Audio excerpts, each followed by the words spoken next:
સુરત શહેરમાં આગ દઝાડતી ગરમીનો પારો 40ને પાર। આજે 9 જિલ્લામાં ઓરેન્જ અને 11 જિલ્લામાં યલો એલર્ટ જાહેર થયો।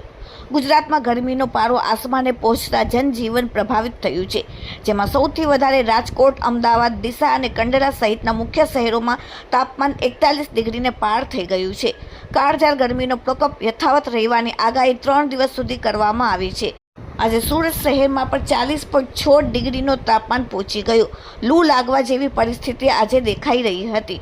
ગરમીના પારાને લીધે લોકો બહાર નીકળવાનું ટાળી રહ્યા છે। લોકો ઠંડા પીણાની દુકાને જોવા મળી રહ્યા છે।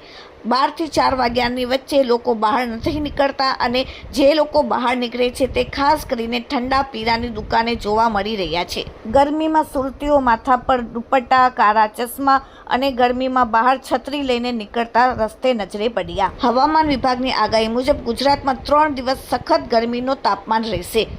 ડેલી ઇન્ડિયા ટીવી ચેનલ દ્વારા દરેક દર્શકોને બપોરના 12 થી 3 વાગ્યા વચ્ચે તડકામાં બહાર જવાનું ટાળવું જોઈએ કહેવામાં આવે છે। તરસ ન લાગે પણ શક્ય એટલું પાણી પીઓ, હળવા રંગના ઢીલા અને સુતરાઉ કપડાં પહેરો, તડકામાં માત્ર ચશ્મા, છત્રી, ટોપી, ચપ્પલ પહેરીને જ બહાર નીકળો। મુસાફરી દરમિયાન પાણી સાથે રાખો। ચા, કોફી જેવા આલ્કોહોલ પીણા ન પીઓ। હાઈ પ્રોટીન ખોરાક ટાળો અને વાસી ખોરાક ન ખાઓ। પંખા, એસી, કુલરની નીચે બેસો।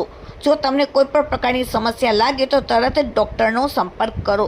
જેટલું બને એટલું લસ્સી, લીંબુ પાણી, છાશ પીઓ, જે શરીરને હાઇડ્રેટ કરવામાં મદદ કરે છે। Bureau report, daily India TV, Surat.